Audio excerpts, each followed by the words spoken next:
Welcome to Living Sentinel, your source for spiritual growth through audiobooks, sermons, Bible studies, and religious podcasts. Today, we're diving into Spirit Baptism and Prayer by Dennis Smith. This powerful book explores the vital connection between prayer, the Holy Spirit, and preparing for Christ's return. Join us as we uncover the transformative power of praying in the Spirit, united prayer, and fasting. Whether you're seeking to deepen your faith or strengthen your spiritual walk, this episode will inspire you to embrace a life of prayer and communion with God. Stay tuned, and let's grow together in Christ. Ever feel like your prayers are just kind of bouncing off the ceiling, like you're pouring your heart out, but nothing seems to change? You're not alone.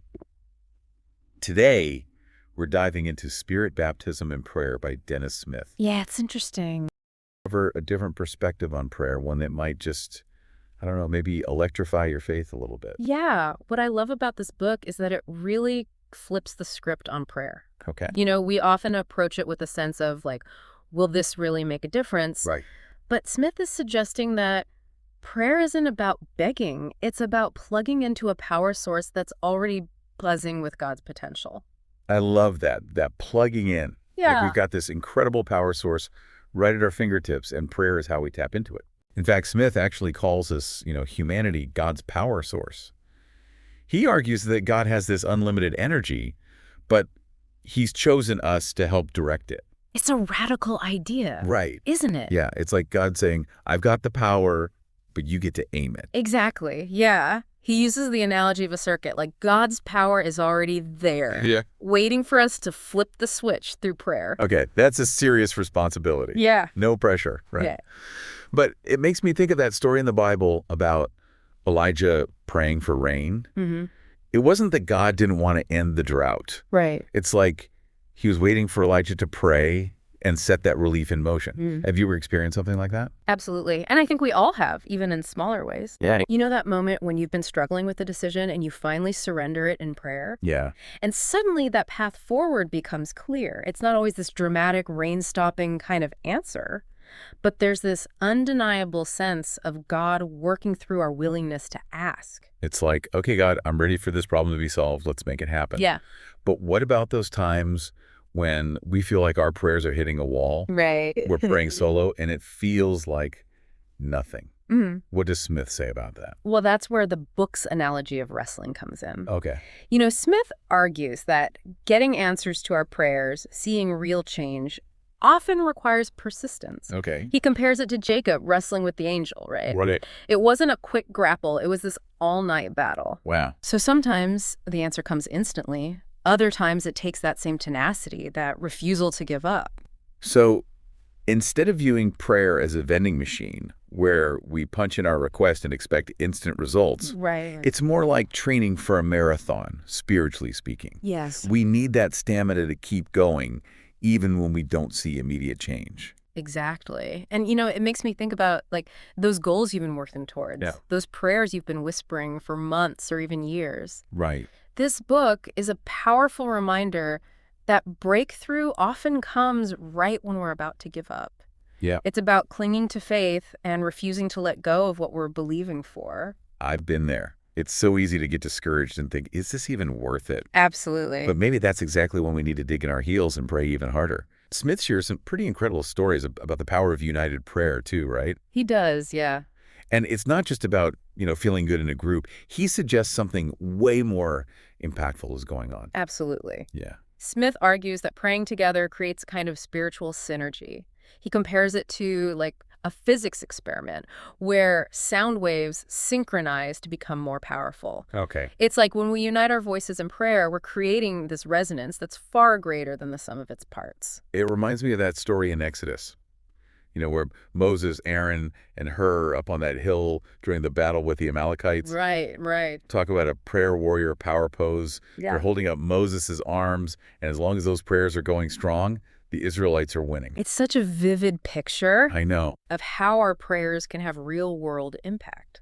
And the book shares a fascinating example from the early 1900s, the Dutch Reformed Church. Okay. They were struggling, Okay. and then they put a renewed focus on praying together. Okay. They even held what they called Pentecostal prayer meetings. Pentecostal prayer meetings. That sounds intense. Right. What happened? Well, they went from a place of almost giving up to experiencing like explosive growth. Wow. All because they prioritize praying together. Wow. It's a powerful testament to what happens when people unite their faith.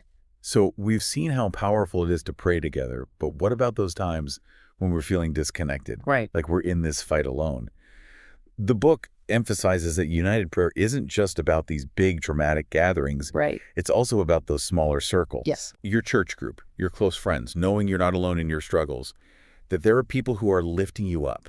It's about cultivating that we're in this together feeling, which, Yeah. let's face it, is something a lot of us are craving these days. But there's another dimension to this idea of connection that I think is crucial. Okay. It's not just about talking to God, but also about listening back. Tuning into that two-way conversation. Right. That's a part of prayer I think a lot of us forget about. We come to God with our laundry list of requests.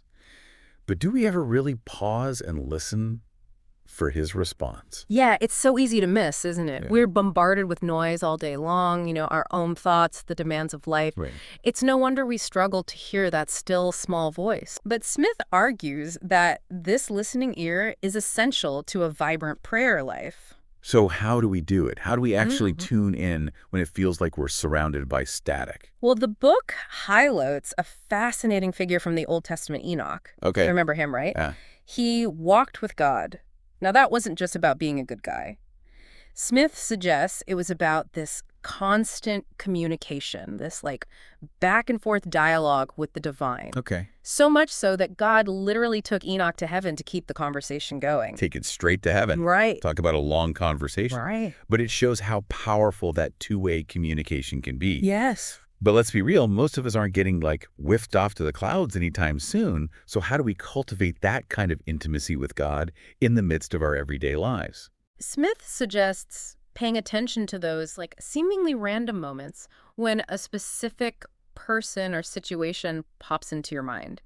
That feeling of, oh, I need to pray for so-and-so, or I wonder how that situation turned out. I should lift that up to God. Right. He believes those aren't just random thoughts. They're often God's way of speaking to us, Wow. prompting us to intercede on behalf of others. Those divine nudges. Yes. I know exactly what you mean. It's like those little whispers in our hearts that we're so quick to dismiss as just our own thoughts. Right? But maybe, just maybe, there's more to them than we realize. But when it comes to praying for others, I'll admit, I sometimes hesitate. Yeah. Like, how do I know I'm praying for the right things? I don't want to be presumptuous about what's best for someone else's life. Yeah, that's a valid concern. And Smith actually dives into the topic of intercessory prayer, which is all about lifting others up to God. Yeah. He stresses that it's not about imposing our will on their lives. Yeah. It's about partnering with God's Spirit to bring about his best for them. So less about dictating outcomes and more about saying, God, you see this situation way better than I do. Please work in their life according to your will and for their ultimate good. Exactly. Okay. And what's really interesting is that Smith argues this intercessory prayer isn't just for like our Christian friends and family. Okay. It extends to those who haven't yet come to know God. Wow. He says our prayers can actually help break down those spiritual barriers that prevent people from encountering the truth of the gospel. That's pretty radical. So it's not about trying to argue someone into faith. It's about creating a spiritual opening for God to work in their hearts. That's the idea.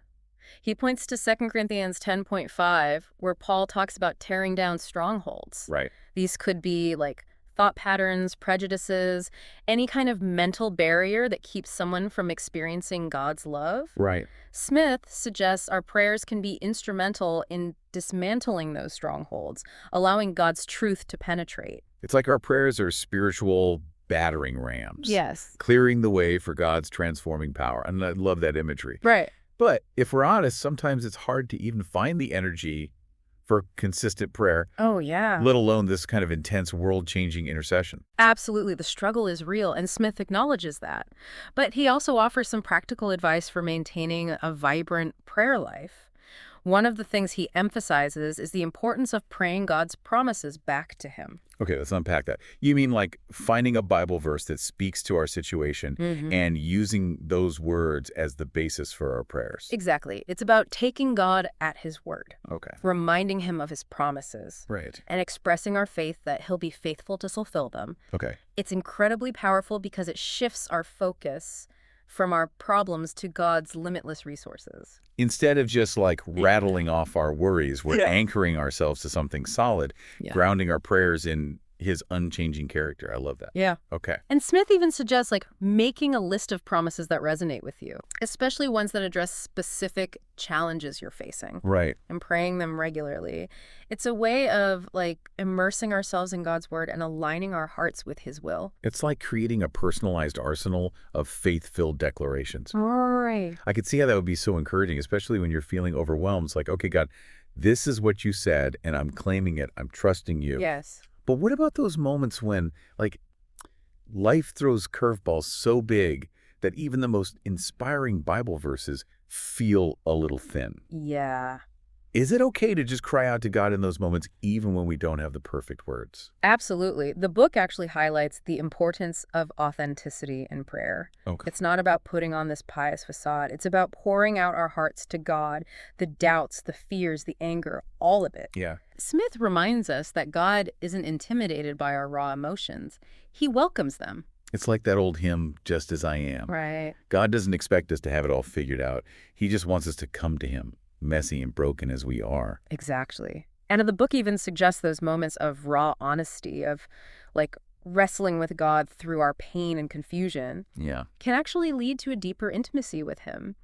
It's in those vulnerable spaces when we're stripped bare of pretense that God can truly meet us and begin to work in our lives in profound ways. It's like when we try to hide our struggles, we're also blocking his ability to heal and restore us. So vulnerability is actually a strength when it comes to prayer. It is. I'd never thought of it like that. It really can be. It's about trusting God enough to let him see the real you, the good, the bad, and the ugly. And that kind of radical honesty, that's what opens the door to true healing and transformation. Wow. Okay, so we've covered a lot.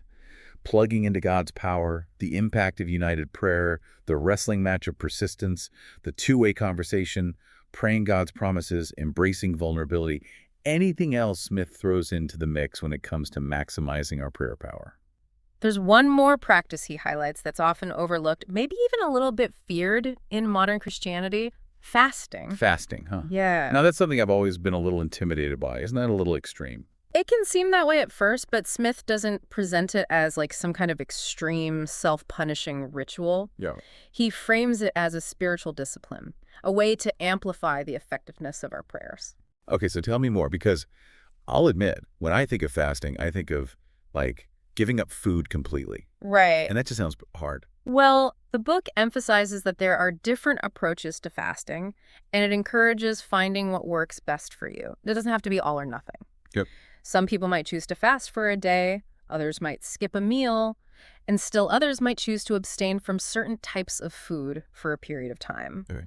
The key is intentionality, setting aside time for focused prayer and denying yourself something you typically rely on for comfort or satisfaction. So it's about finding a level of challenge that stretches you spiritually without being completely overwhelming. Right. That makes sense when you put it like that. Mm-hmm. But I'm still a little fuzzy on how fasting actually helps our prayers. Yeah. What's the connection? Think of it this way, fasting is hitting the pause button Okay. on the constant demands of our physical needs. Yeah. It creates this space for us to kind of tune in to our spiritual hunger. Yeah. And Smith argues that when we deny our physical cravings, it can actually make us more sensitive to the voice of God. It's like clearing out the clutter, Right. both physically and mentally, so we can hear him more clearly. Yeah. I like that. But are there any examples in the Bible that show how fasting actually amplifies prayer? Oh, there are quite a few. One that Smith highlights is the prophet Daniel. Okay. Remember how he prayed for 21 days before receiving an answer? While the text doesn't come out and say he was fasting, it's widely understood that he was engaging in this practice during that intense prayer time.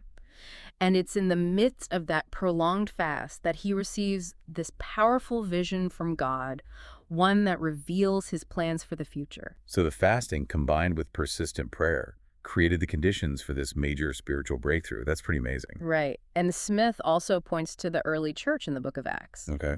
Before sending out Paul and Barnabas on their first missionary journey, the church leaders fasted and prayed. Okay. They clearly understood that seeking God's guidance and empowerment for this crucial mission went hand in hand with fasting. That's a pretty compelling example. Yeah. It makes you think if those early Christians who were literally changing the world saw fasting as that essential, maybe it's something we shouldn't just brush aside. Right? It's not about approaching it from like a place of legalism or, Yeah. having to earn God's favor.